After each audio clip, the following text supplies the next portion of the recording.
Good morning, kids. I hope you're ready to study God's Word again this morning. This morning we're going to be studying out of the Old Testament. We're going to talk about Gideon. We're going to finish our study of Gideon that we started last week.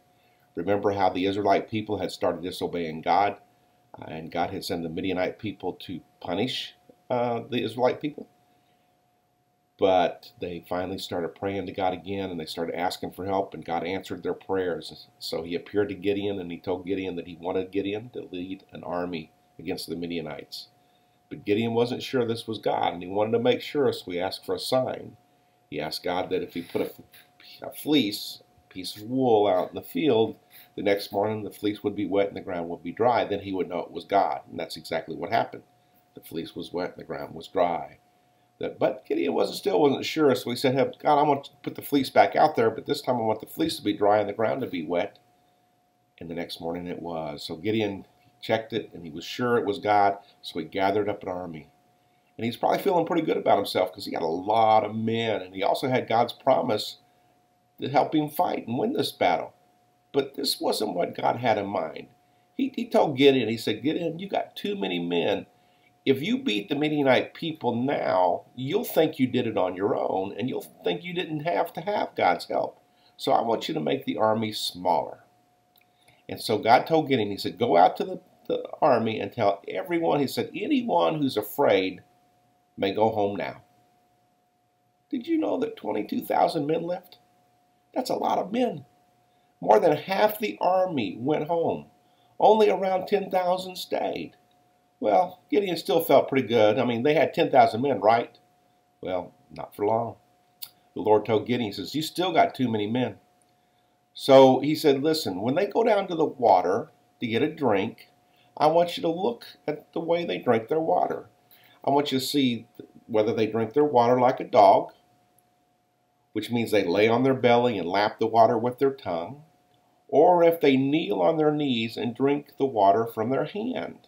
Okay? And what God was trying to make Gideon see was the men who kneeled on their knees and drank water of the hand were being very cautious. They were making sure and looking around to make sure that they weren't being attacked. But the men who threw themselves on their belly and drank like dogs, they weren't paying attention. They were more interested in getting their water than they were knowing what was going on around them. And that's what Gideon did. It's surprising.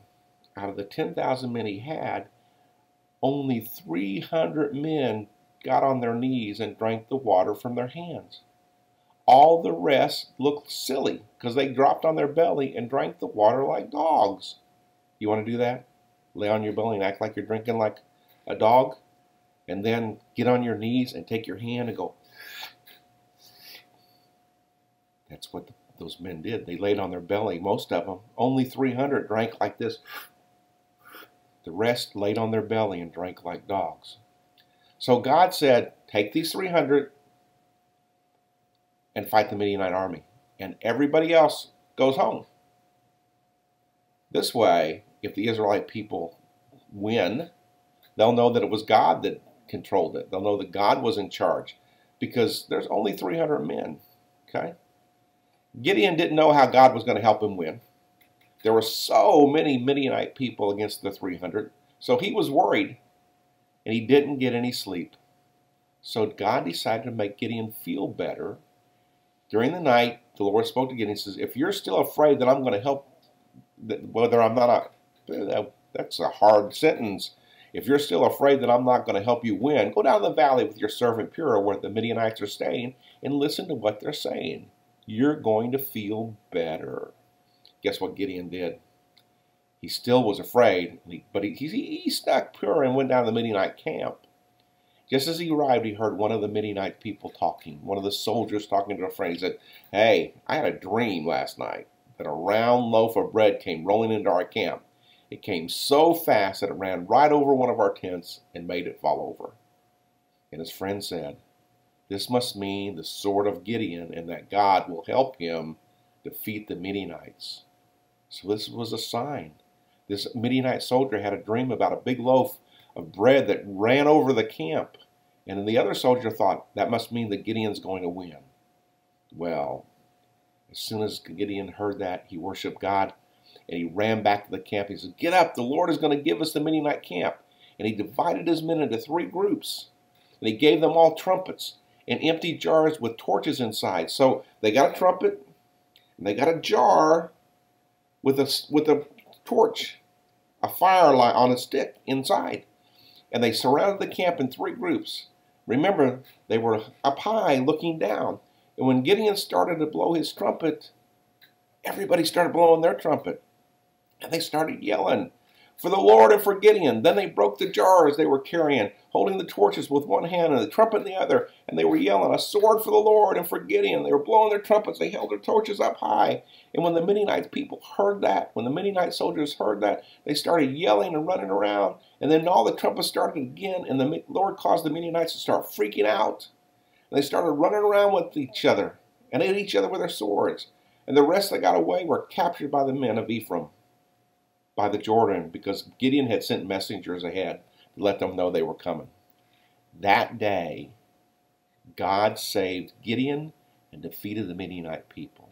Without God, this wasn't possible. I hope you learn a lesson from this. I hope you learn that you don't need to worry. With God, anything is possible. Think about it. God made Gideon reduce his army to 300 men. And with only 300 men, Gideon defeated the entire Midianite army. That's God's power. God has the ability to do whatever he wants because he is our God. So don't worry. Trust in God. Be faithful. I hope to see you soon. But until then, we'll talk on video and we'll continue to talk about lessons from the Bible. And I hope you learn. Love you. Talk to you later. Bye-bye. Good morning, everyone. Hello, kids. It's good to see everyone. Today we're going to be learning from the Old Testament. And the first book in the Old Testament is called Genesis. And we're going to start with chapter 1. And so I've got some pictures, and we're going to talk about a little bit of what happened at the very beginning of the Bible. So let's watch this and see what we can learn, okay? In the beginning, God created the heaven and the earth. But the earth had no shape. It was empty, covered with darkness. Then the Spirit of God hovered over the water, and God said, "Let there be light." Then God divided the light from the darkness, and he called the light the daytime, and the darkness he called nighttime. This was the first day. God divided the waters below from the waters above to make the sky and the sea. And this was the second day. After this, God said, "Let the water under the heaven be gathered together in one place, and let the dry land appear." And it happened. On the third day, God said, "Let the earth produce grass and plants and fruit trees." And it happened. And God saw that it was good. On the fourth day, God made 2 great lights, the sun to rule the day, and the moon to rule the night. And he also made the stars. On the 5th day, God made fish and the birds. On the 6th day, God made all of the animals and insects. And God saw that it was good.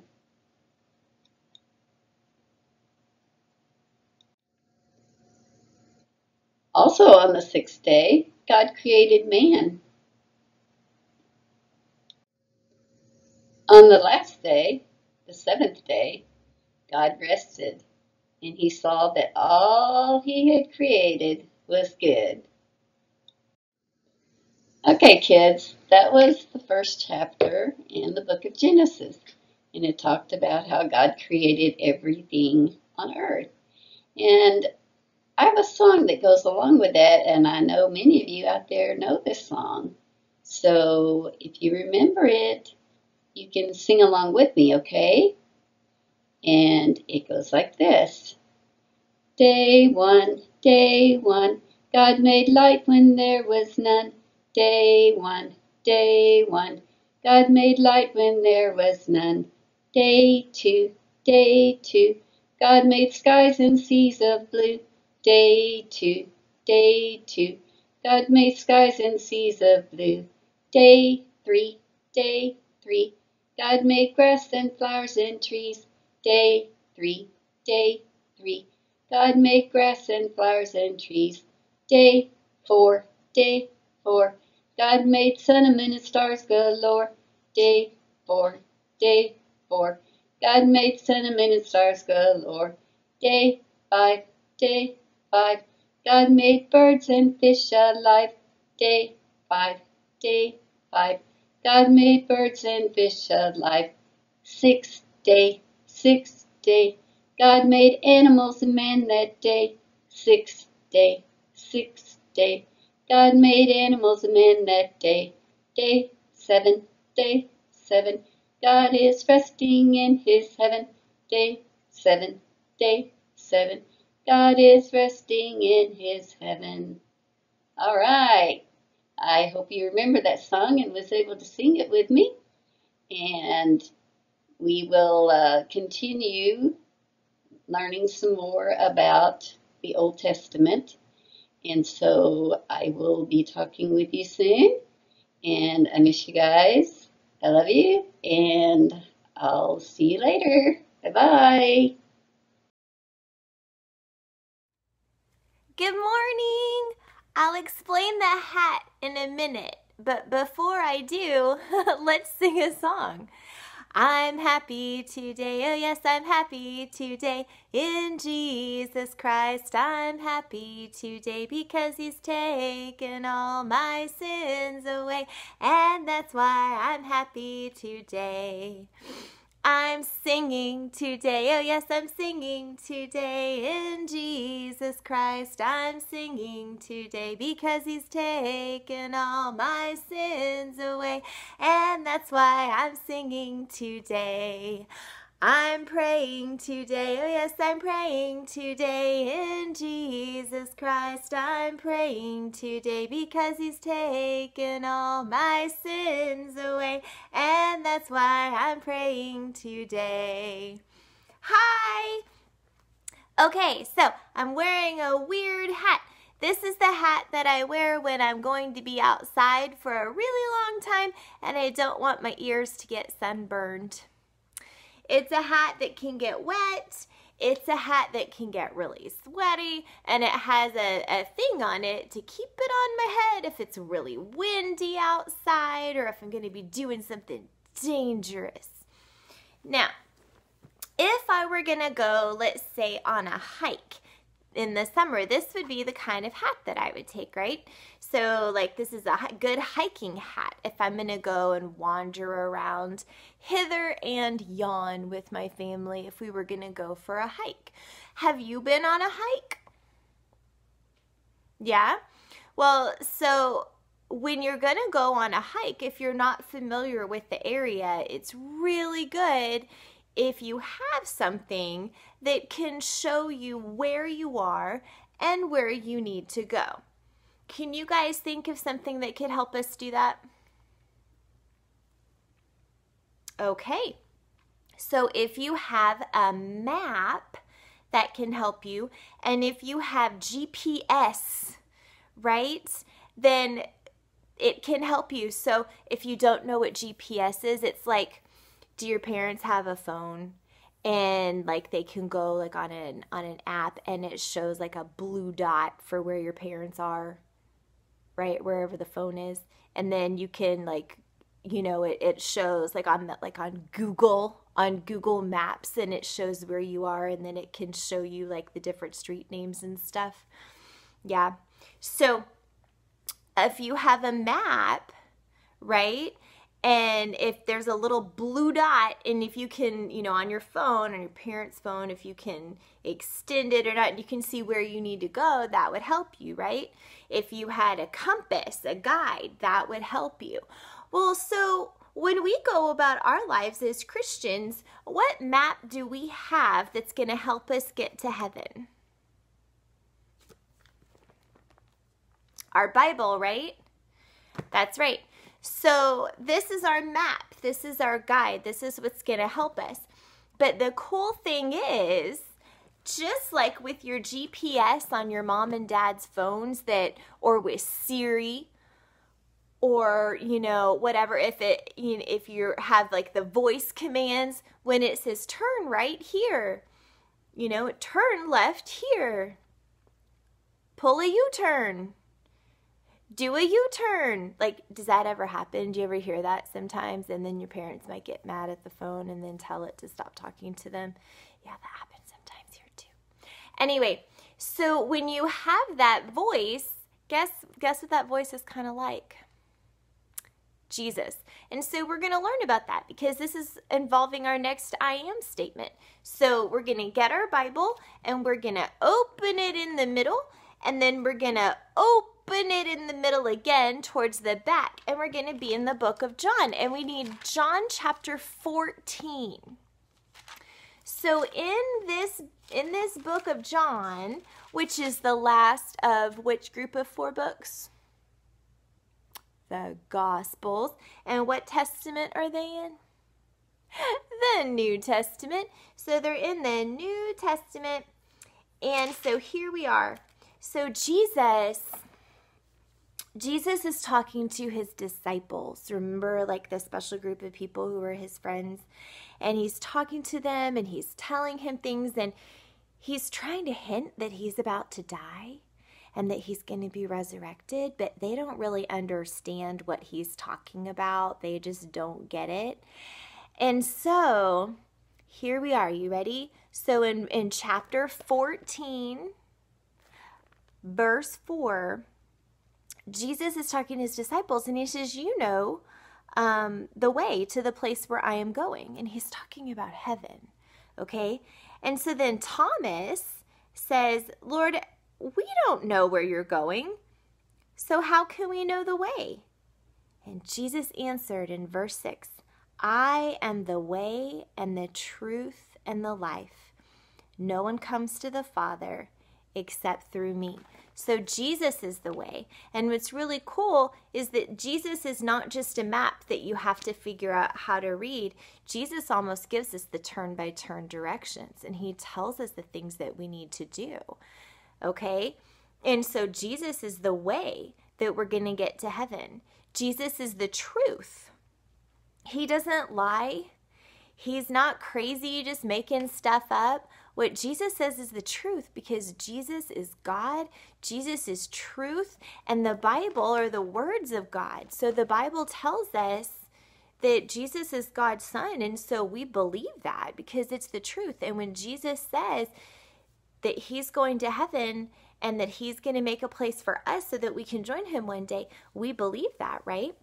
And when he says, I am the life, that means the eternal life. So when we physically die, our spirit is going to get to live forever because Jesus is the way, because we follow him to be able to know what we need to do so that God's grace and mercy can fall on us and we can go to heaven.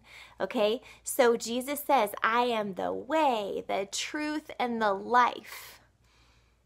Isn't that awesome? Okay, so I know it's hot, but get outside, guys. Go for a walk with your family. If you're afraid you're going to get lost in your neighborhood, make sure someone brings along a phone with a map. Okay? I love you. I'll see you guys later. Bye.